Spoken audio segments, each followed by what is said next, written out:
Hey there, everybody. Happy holidays. Pete Pardo here from Comic Book Users. Welcome to another episode of the show alongside my co-host, as always. Hello, comic book fans. I'm Wild Building on Comic. Thanks for coming back for another episode of Comic Book Geezers. Why don't you go ahead and click the like button? That's right. Thank you. Yes, thank you. Right off the Appreciate bat. that. Yes, don't forget, because otherwise you might forget, right? And the notification bell, you want to be kept in the loop every time we have a new video. And you can share this video if you have friends that don't know about Comic Book Geezers. That would help us as well. So welcome back to another Inside the Cover. Happy holidays in this month of December. Going to do a classic Charles Dickens, A Christmas Carol. That's right. From Marvel Classic Comics, issue 36, the last in the run. Marvel Classic Comics was basically, I think, their tribute to Classics Illustrated, where they basically did issues of famous novels. Yeah. Right before we started taping, we actually went through all of the issues that they published, and a lot of really, really great ones. All classic novels. All classic stuff. So, as you know, Christmas Carol is a classic story, and because of the Christmas holidays, we're doing a Christmas Carol for Inside the Cover. So here we are with Charles Dickens. I bought this off the rack when I was a teenager. I think this came out in, I think this was 1979, or maybe 1980. 78. 78. Yeah. Aha. 60 cents. Yes. So kind of like a double issue, right? There's no advertisements in this at all. Hence the reason for asking for more money for it, right? Yeah, so I think they were 35 cents at that time. Yeah. Right. So, go ahead. Yeah, so here working on this, we got James Shooter was the editor-in-chief at the time. We got Richard Marshall, editor, Ralph Macchio, associate editor, Doug Mensch, script, Diverse Hands, artist. I guess that means a lot of people worked on this. Diana Albers, letterer, Molly and Sen, the colorist, Maurice Severin, art director, and then the staff and production, I guess what they did, who knows, probably some of the art. Davida Lichterdale, Nora Macklin, John Romita Jr., Danny Crespi, Stanley Aaron, and Ed Norton. So all those people worked on this. And another thing this book has is the smell of the pages, which you cannot get over the internet, unfortunately. But this book, if you love the smell of comic book pages, this book reeks. Yeah. Yeah, it smells like nice, the nice smell of old paper. It's not musky in the basement. No. I think this might have something to do with the box, because Kirk gave me a couple boxes, and I have this book stored in a Kirk box. No, that could be too. You know, Kirk gave me some handouts. What's going on, Kirk? How are you? What's happening, man? So we had this story of Ebenezer Scrooge, classic story, but he's a real stingy guy.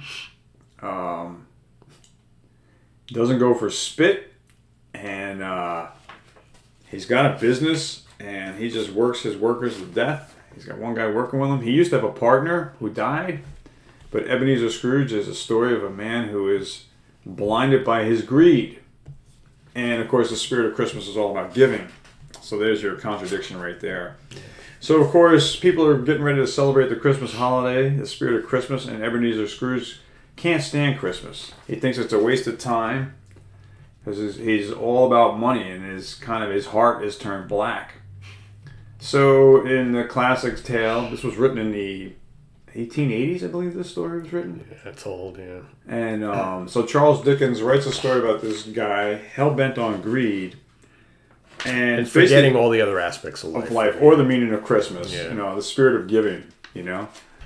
And so what happens is Ebenezer Scrooge is visited by 3 different ghosts in the course of one night on Christmas Eve. And it's basically, he's visited by these ghosts because they're trying to get him to change his ways, because these ghosts that visit him, it's too late for them. They're doomed to hell because of their greed. And the first ghost, the ghost of Christmas past, visits Ebenezer Scrooge. And of course, he thinks it's just a bad dream in the beginning. He doesn't believe it. And this particular ghost has like a ball and chain, but it's actually a box and a chain. And this chain was formed from his misdeeds through life. So the more bad things and greedy things he did, the longer the chain got. That's right. And he tells Ebenezer Scrooge that you've been working on your chain. Because in this story, Scrooge hasn't celebrated Christmas for 7 years. So this ghost of Christmas past is actually the ghost of Jacob Marley, which was Ebenezer Scrooge's partner. So his partner is trying to warn him that you're going down the same path and you're working on a longer chain than what I've got, and your box is heavier. So This ghost is the first one to approach Ebenezer Scrooge. And we have the three spirits. So, of course, he goes back to bed, thinks it's a bad dream, and then he gets visited by the second ghost, the ghost of Christmas Present, who begins to take him out on a journey to see other people and how they react with Christmas. Yep. So it's almost like the ghost of Christmas Present and Ebenezer Scrooge are like flies on the wall. And where do they go? They go back to his assistant's house. I forget the guy's name. I don't remember. But he has a handicapped son. Yep. Who's crippled. And that's this boy right here. So now, the ghost of Christmas Present is showing Ebenezer Scrooge the poverty that his employee and his family are living in under Ebenezer Scrooge's stingy wages. Yep. So these people really should be living better than they are, based on the successful business that Ebenezer Scrooge has. But he hoards all the money. He's reaping all the rewards that nobody else is. He's so stingy he won't even put coal in the oven, in the stove at the office to keep it warm because it costs money to buy coal. So you have Ebenezer Scrooge looking on, and he can't believe what he's seeing. So the ghost of Christmas Present is actually getting through to Ebenezer Scrooge.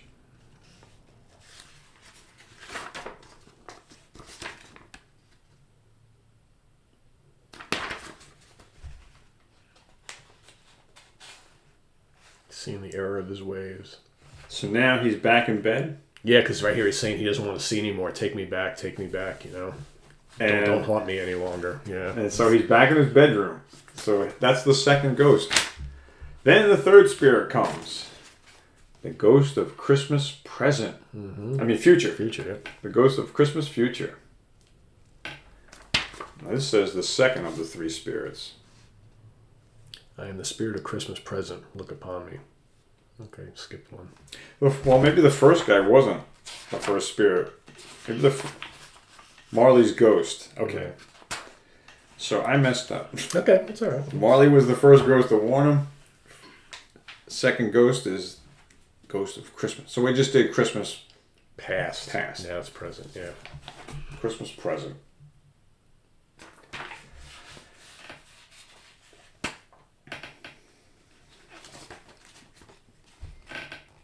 Again, enlightening Ebenezer Scrooge to his greedy ways and the suffering he's causing other people through his greed.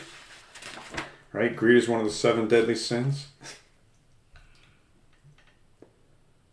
And again, they focus on the crippled boy. Mm-hmm. Yeah. To really drive the point home of Ebenezer Scrooge's greed and the repercussions of it and how it affects people around you in your life.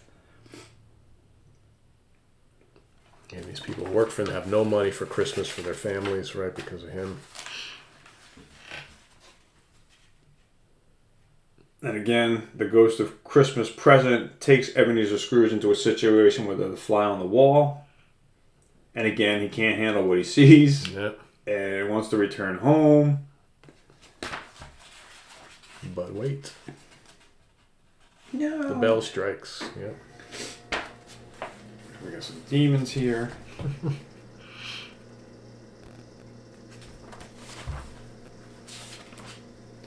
So the last spirit is the ghost of Christmas Future. Yep.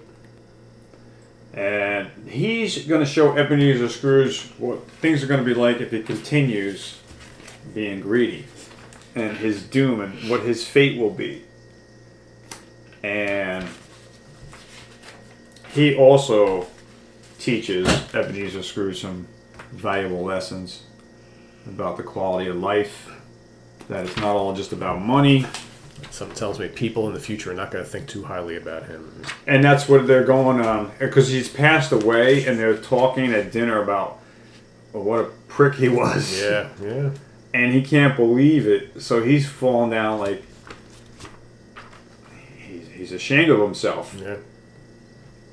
So he tells the ghost of Christmas Future he doesn't want to be like that. You know, take me back. So he He says he'll change his ways. And, of course, he wakes up a new man. He's got a whole new attitude. He's got a lot of work to do. And what's he doing? He starts opening up the window. It's Christmas morning. He's yelling out the window, "Merry Christmas, everybody. Merry Christmas." They're all thinking, what? Why is he wishing us a Merry Christmas? He would have never done that before. Like this kid down here. Oh, that nut. See, now they got smiles on his face down here, right? He's all rejuvenated because it's Christmas. Yep. So he goes out and buys dinner for his employee. Yep. And he goes out of his way to also put up money to take care of the crippled son. Yep. Yep. He brings them Christmas dinner, and the people that were talking bad, I believe, was his nephew, right? His nephew and his wife. They used to try and cut him some slack. Yeah. But they knew that he was stingy. But they always try to keep him in a good light. And here in the story, in conclusion, he does come and celebrate the spirit of Christmas with his family and his co-worker. And of course, the little boy says, "God bless us, everyone." Yes. Charles Dickens. Yep. Classic. And you got some Mighty Marvel Superhero Explosion. And for the end, this is the cover of Iron Man 100. Yep. Which I have. Definitely a nice Marvel plug at the end. And if you missed the previous issue, Alice in Wonderland. There you go, number 35. So there you have it, gang. A Merry Christmas episode from Comic Book Geezers with the classic Christmas story, A Christmas Carol. Now this movie, Scrooge, this story has been done several times through Hollywood. I think the best one is in the 1930s, the black and white one. Yeah. And I guess Bill Murray did it in the 90s, right? Scrooge. Yeah. But it's been done many times. This is a classic. This is a long read. This book, this is at least an hour, maybe longer. But again, happy holidays, gang. I'm Wild Bill saying thanks for being here. And we wish you a Merry Christmas, a Happy New Year, Happy Hanukkah, and any other thing you're celebrating. Happy Jack Daniels, whatever it may be. Thank you for being here, gang. And we will see you next time on Comic Book Geezers. As always, we thank you for being here, and we'll see you next time. That's right. Take care, everybody. For Wild Bill, I am Pete Pardo. Happy holidays, everybody. Be good. We'll see you. Thanks. Bye-bye. Bye-bye.